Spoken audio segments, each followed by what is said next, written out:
দ্বিতীয় শ্রেণীর প্রিয় শিক্ষার্থী সালদার স্যার ইউটিউব চ্যানেল থেকে তোমাদের সবাইকে স্বাগতম। আজকে তোমাদের জন্য আরও একটি নতুন ভিডিও নিয়ে এসেছি। প্রশ্ন সেট 2 বাংলা সেরা প্রস্তুতি সে বাংলা মডার্ন পোর্শন দ্বিতীয় শ্রেণী ক্লাস 2 প্রথম পর্যায়ক্রমিক মূল্যায়নের একটি মাত্র সেটা আজকে দেখাবো। 20 মার্কের এই স্কুলের প্রশ্নটি আমি বিশ্লেষণ সহ সম্পূর্ণ সমাধান দেখাবো তোমাদের এই ভিডিওতে। কিন্তু ভিডিওর শুরুতে তোমাদের বলবো, তোমরা স্ক্রিনে একটা ছবি দেখতে পাচ্ছ। এখানে আসলে বিভিন্ন মাধ্যমিক পরীক্ষায় বিভিন্ন ইয়ারের যারা ফার্স্ট হয়েছে সেকেন্ড হয়েছে তাদের ক্ষেত্রে একটু যদি তোমাদের ইনফরমেশন দেই, আসলে কেন তোমরা বিভিন্ন মানের স্ট্যান্ডার্ড মানের প্রশ্ন তোমরা কেন দেখবে। হ্যাঁ, যেমন কুলতন সিং মহাপাত্র তোমার একটা বই দেখতে পাচ্ছ পাশে, তারপরে 2021 সালে মাধ্যমিকে ফার্স্ট হয়েছে। আসলে ওরা ম্যাক্সিমামেই পড়াশোনার মধ্যে একটা রেগুলারিটি মেনটেন করতো। দ্বিতীয়ত দেখা যাইতো তারা যখন কোনো একটা তোমার টপিক্স পড়তো, টপিক্সের আগে দেখতো যে আসলে কীরকম প্রশ্ন আসছে ওই টপিক্স থেকে। হ্যাঁ, তারপর পড়ার সময় ওই দিকে একটু বেশি গুরুত্ব দিয়ে পড়তো। তাই তোমাদের উচিত হ্যাঁ পড়ার আগে অথবা পরে যখনই তোমরা একটা স্ট্যান্ডার্ড মানে প্রশ্ন দেখবে এবং পড়তে গিয়ে কী কী তোমাদের মনে রাখতে হবে, কী কী মনে রাখতে হবে না, গুরুত্বটা সেভাবে দিয়ে যখন পড়বে তখন আবার বইটা যখন শেষ হয়ে যাবে একাধিক মানে যদি তোমরা এরকম প্রশ্ন সলভ করো তাইলে কিন্তু তোমরাও এদের মতো, যেমন এই দেখো দেবদত্তা মাঝি 2023 সালে মাধ্যমিকে ফার্স্ট হয়েছে, তারপরে গিয়ে অন্বেষা পাইন 2017 সালে মাধ্যমিকে ফার্স্ট হয়েছে। এরকম করে তোমরাও সেরকম একটা ফলাফল অর্জন করতে পারবে। যাই হোক, তোমরা যারা এখনও আমার চ্যানেলটিকে সাবস্ক্রাইব করনি তারা এখনই চ্যানেলটিকে সাবস্ক্রাইব করে বেল আইকনটি প্রেস করে দাও এরকম আরও অনেক ভিডিও পাওয়ার জন্য। তো প্রথমেই যদি আমি দেখি প্রশ্নটি, এটা 2 নম্বর সেট। 1 নম্বর সেট আমি বলছি ইতিমধ্যে আগে দিয়ে দিয়েছি। এখানে আসলে 1 থেকে শুরু করে 7 পর্যন্ত 20 মার্কের একটি প্রশ্ন।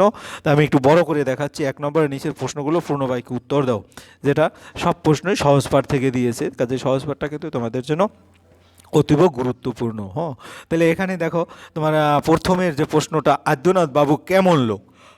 হ্যাঁ, আদ্যনাথ বাবুর কন্যার নাম কি, বরের নাম কি এবং গাড়ি কে চালায়। এই 4টে প্রশ্ন 4 মার্ক। আমরা যদি একটু ভালো করে দেখি, আদ্যনাথ বাবুর কন্যার বিয়ে, হ্যাঁ, তার কন্যার নাম শ্যামা এখানে বলছে, কিন্তু তারপরে বরের নাম হচ্ছে বৈদ্যনাথ, বরের বাড়ি অহল্যাপাড়ায়। হ্যাঁ, তাহলে কন্যার নাম শ্যামা এটা কিন্তু এখানে আছে, তারপর বরের নাম বৈদ্যনাথ এটাও আছে, বরের বাড়ি অহল্যাপাড়ায় এরকম প্রশ্ন আসতে পারে। তিনি আর তার ভাই সৌম্য পাটের ব্যবসা করেন, তাই এক ভাই রম্যনাথ কলেজে পড়ে আর রম্যনাথ স্কুলে। আদ্যনাথ বড় ভালো লোক। তো আমাদের প্রশ্ন ছিল কিন্তু আদ্যনাথ কেমন লোক, আদ্যনাথ বড় ভালো লোক। দান ধ্যান পূর্ণ কাজে তার মন, দেশের জন্য অনেক কাজ করেন। সবাই বলে তিনি ধন্য। আদ্যনাথ বাবু তার ভৃত্যকে আমার কাছে পাঠিয়েছিলেন, আমি বলেছি তার কন্যার বিবাহ অবশ্যই হবে। এখানে এসে দেখি আঙিনায় বাচ্চা চাষিরা এবছর ভালো শস্য পেয়েছে, তাই তারা ভিড় করে এসেছে ভিতরে। ঢুকি সাধ্য কি, অজ্ঞতা বাইরে বসে আছি, দেখছি ছেলেরা খুশি হয়ে নৃত্য করছে, কেউ বা ব্যাট বল খেলছে, নৃত্যশরণ ওদের ক্যাপ্টেন। এই ছিল আসলে। আবার আর একটা প্রশ্ন আমরা দেখেছিলাম যে গাড়ি কে চালায়। তো আমরা এই হাট কবিতে যদি দেখি এর মধ্যেই কিন্তু আছে কুমোরপাড়া গরুর গাড়ি, বোঝাই করা কলসিহারি, হ্যাঁ, গাড়ি চালায় বংশীবাদন। এই যে গাড়ি চালায় বংশীবাদন এই কথাটা কিন্তু এখানে আছে। হ্যাঁ, সঙ্গে যে যায় ভাগ্নে মদন। আমার আরও প্রশ্ন আসতে পারে সঙ্গে কে যায়, যদিও এখানে আসে না। হাট বসেছে কী বারে, শুক্রবারে, বক্সিগঞ্জে কোথায়, পদ্মাপাড়ে। এরকম কিন্তু অনেক প্রশ্নই করতে পারে। যাক, এবারে আমরা উত্তরটা দেবো। আদ্যনাথ বাবু কেমন লোক, আদ্যনাথ বাবু ভালো লোক। আদ্যনাথ বাবুর কন্যার নাম কি, আদ্যনাথ বাবুর কন্যার নাম শ্যামা। বরের নাম কি, আদ্যনাথ বাবুর বরের নাম হচ্ছে বৈদ্যনাথ।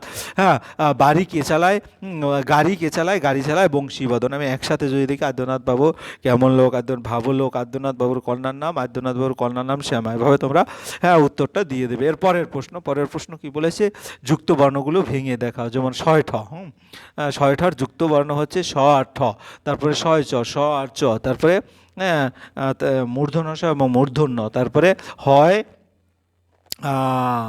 হয় র ফলা। যদি এখানে হয় র ফলা না হয় হয় ল ফলা হয়, তাহলে এরকম ল মানে হ আর ল এই দুটো হবে। তোমরা দেখে উত্তর দিবি, ঠিক আছে, হ আর ল।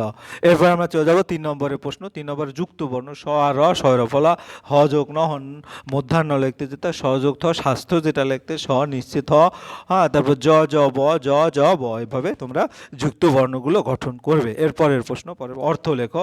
অর্থ লেখো কি বলছে, অসংখ্য। অসংখ্য মানে অনেক বা গুণে শেষ করা যায় না এমন। হ্যাঁ, তারপর খ নম্বরে শীঘ্র, শীঘ্র মানে তাড়াতাড়ি বা দ্রুত। মুগ্ধ, মুগ্ধ মানে অবাক বা আনন্দে ভরা। তারপরে নবীন, নবীন মানে নতুন।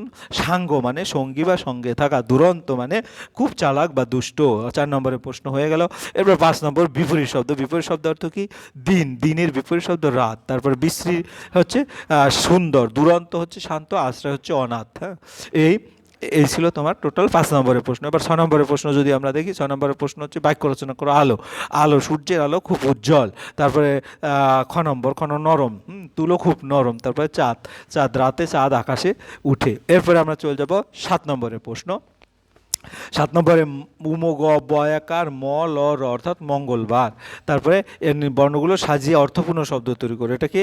পঙ্গপাল। হ্যাঁ, হ্যাঁ, পঙ্গপাল, প উম গ বয়াকার ল পাল। তারপরে এটা কি? চন্দননগর, চন্দননগর। তারপরে সুন্দর। ঠিক আছে, এই ছিল তোমার টোটালি এই একটি প্রশ্নের সম্পূর্ণ বিশ্লেষণ। আশা করি ভিডিওটি যদি মনোযোগ সহকারে দেখো, হ্যাঁ, এরকম প্রশ্ন, তবে এই প্রশ্নটি একটু মোটামুটি তুলনামূলকভাবে সহজ প্রশ্ন দিয়েছে, কিন্তু একটু মিডিয়াম, তারপরে একটু ক্রিটিক্যাল প্রশ্নগুলো আমি এক এক করে সব দিয়ে দেবো। যাই হোক, ভিডিওটি দেখার জন্য অসংখ্য ধন্যবাদ। ভিডিওটি ভালো লাগলে লাইক, কমেন্ট, শেয়ার করতে ভুলবে না। আজ এই পর্যন্তই, ধন্যবাদ সবাইকে।